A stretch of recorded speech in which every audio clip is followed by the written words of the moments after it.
Who is the Lorax? Well, he was shortish and oldish and brownish and mossy, and he spoke with a voice that was sharpish and bossy. But we know him as the one who speaks for the trees, for the trees had no tongues to protest the Onceler's axe and his vision of a world filled with needs that find something that all people need. As the truffle of trees fall, the well-attuned Lorax gives voice to the rest of the ecosystem.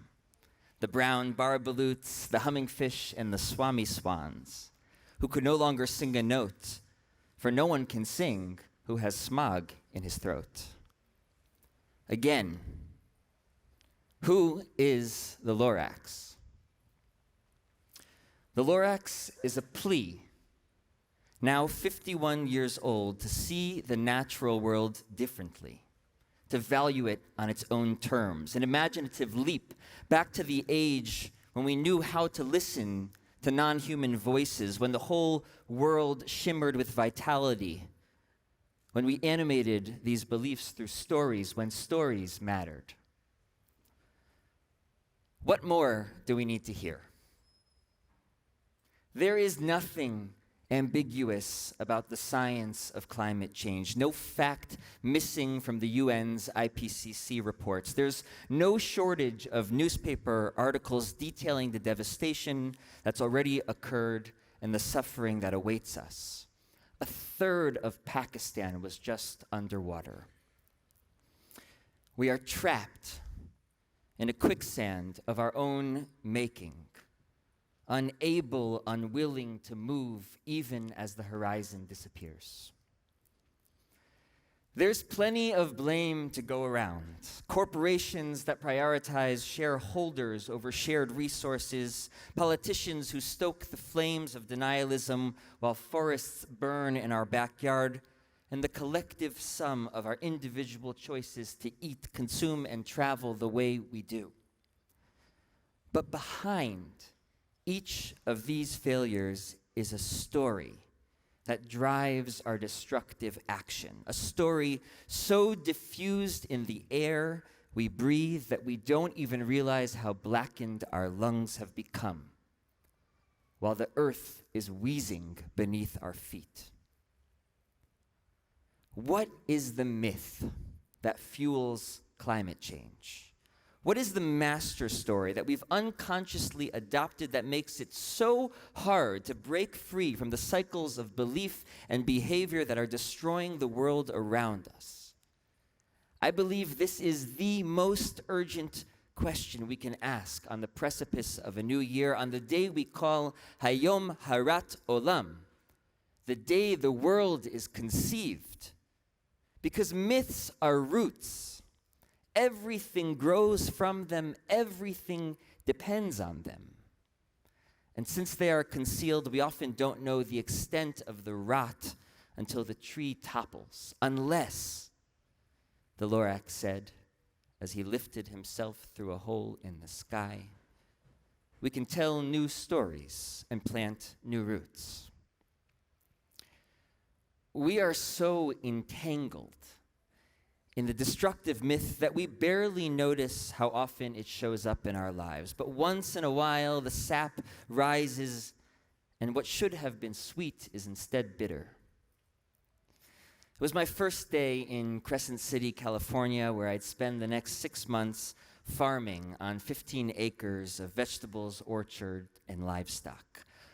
Paul and Julie Jo, the sweet couple who'd entrust me and 2 other totally inexperienced suburban kids with their family business, brought us into their backyard to watch Bessie give birth to her first calf. They actually named her Bessie. All right, and I've never seen anything like it. It was extraordinary. She paced in the pasture, grazed and grunted, occasionally resting on her front knees. We were there, but in a sense, she was alone, guided by whatever inherent and inherited wisdom she had within. The calf was born, and within 10 minutes, she was trying to stand up, to walk to her mother and feed for the first time, but she kept on falling back down. I could feel Paul's nervousness rising as he turned to me and said, if she isn't able to walk within the first 30 minutes, her value decreases by 50%. A calf with any physical disability fetches less on the market. And apparently, its first 30 minutes is determinative of her worth. I don't blame Paul. I saw his books, I watched him fall behind on his payments, admired how he persisted through exhaustion growing food and raising animals for milk and meat. But the story of a calf who is first and foremost a way to pay down the visa bill, that story is part of a larger story where nature has no meaning except as resources that can be harnessed to generate profit. Trees are valued for their lumber, land by what can be extracted from it, animals, fish, and birds by their caloric value. How did we arrive at a myth that frames the natural world this way, that strips intrinsic worth from the rest of creation?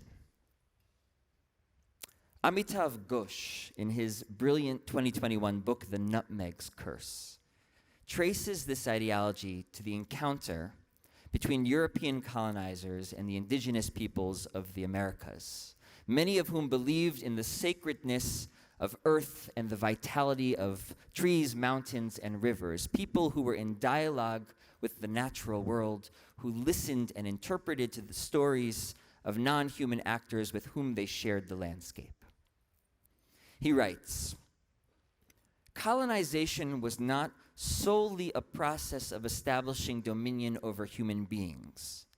It was also a process of subjugating and reducing to muteness an entire universe of beings that was once thought of as having agency and powers of communication.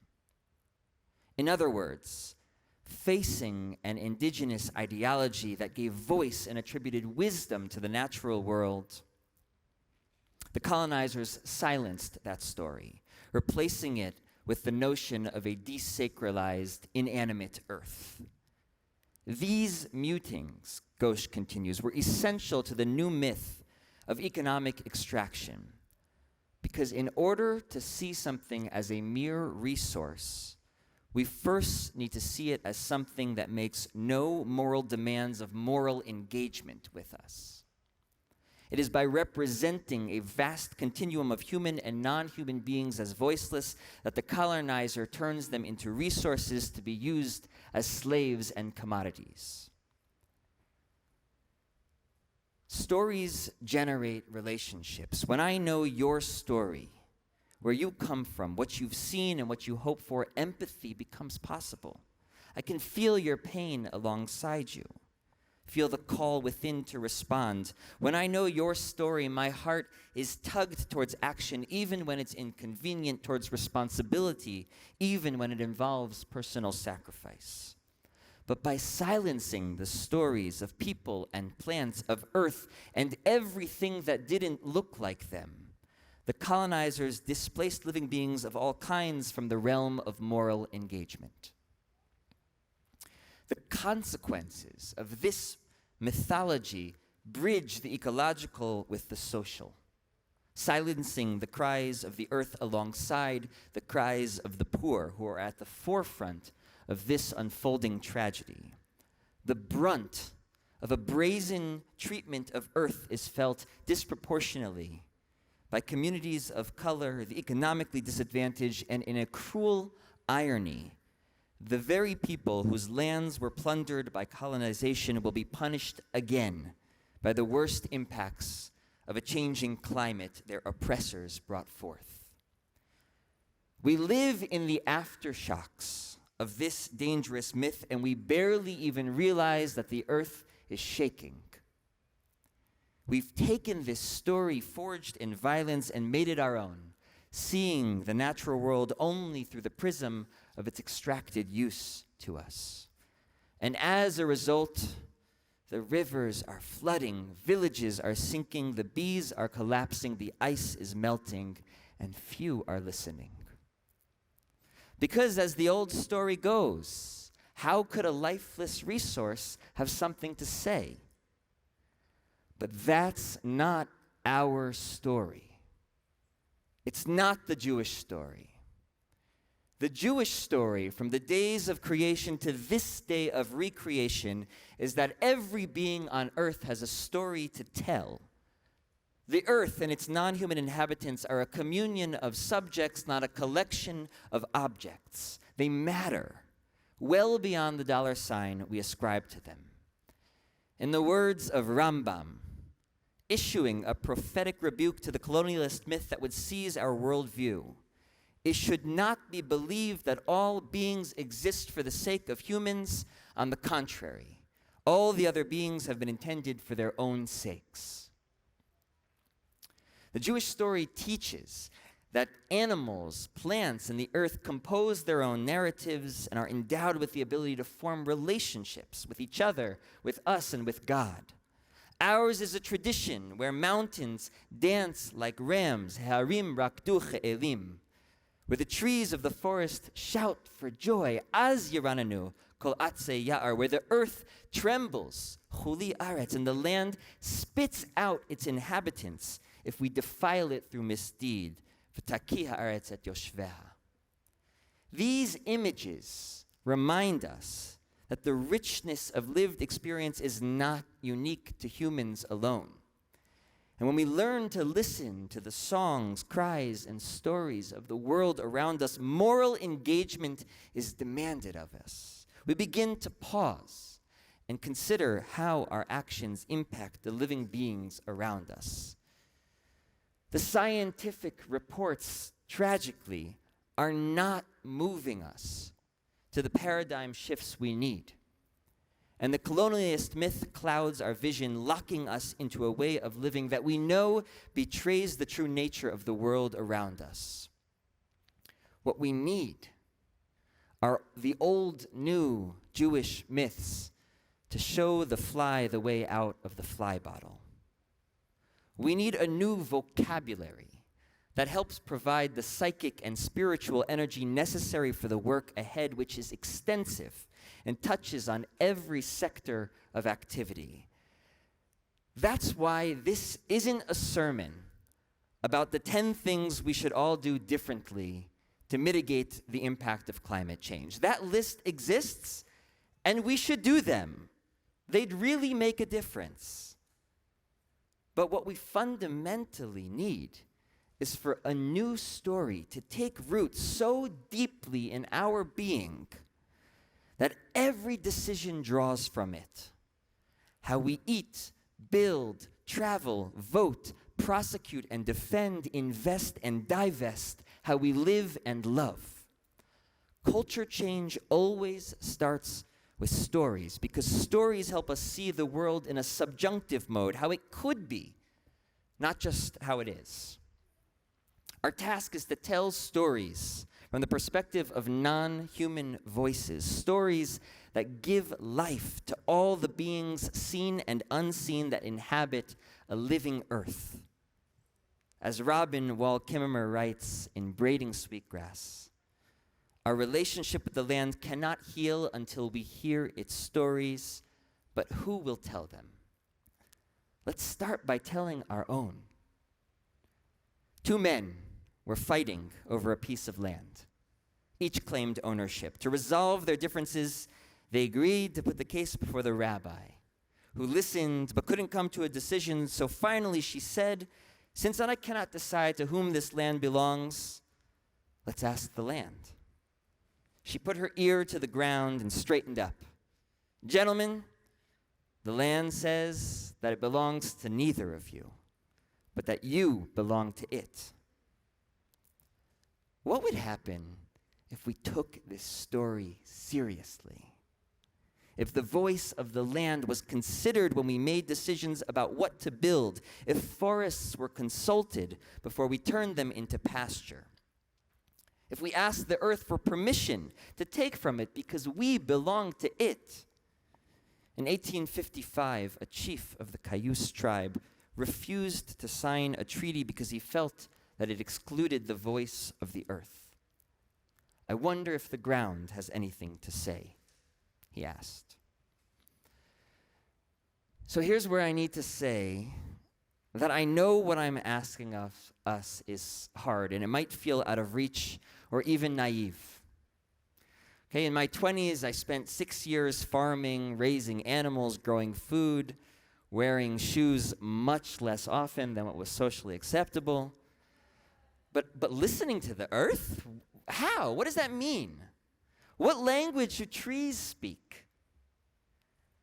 I'm not suggesting that the words or stories we attribute to other living beings are spoken with human language, but I am offering the possibility that through relationship, attention, and respect for the complexity of life around us, we can become translators of the earth's teachings.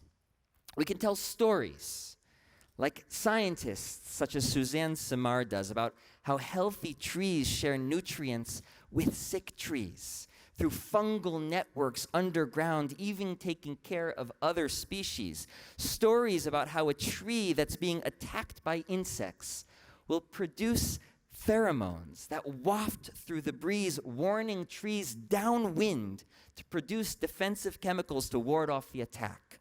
We can call out the limited and arrogant assumption of the question, if a tree falls in the forest and there's no one around to hear it, does it make a sound? By teaching the words of the Yalkut Ruveni, whenever they cut down a fruit tree, the cry rings out from one end of the earth to the other. And then we should cry with the trees, for the trees, just as the Lorax once did. What I'm asking us to do is to become translators, to learn a foreign language by immersing ourselves in a culture, by listening to the birds in the morning or by resting under a tree in the park and asking, what can you teach me?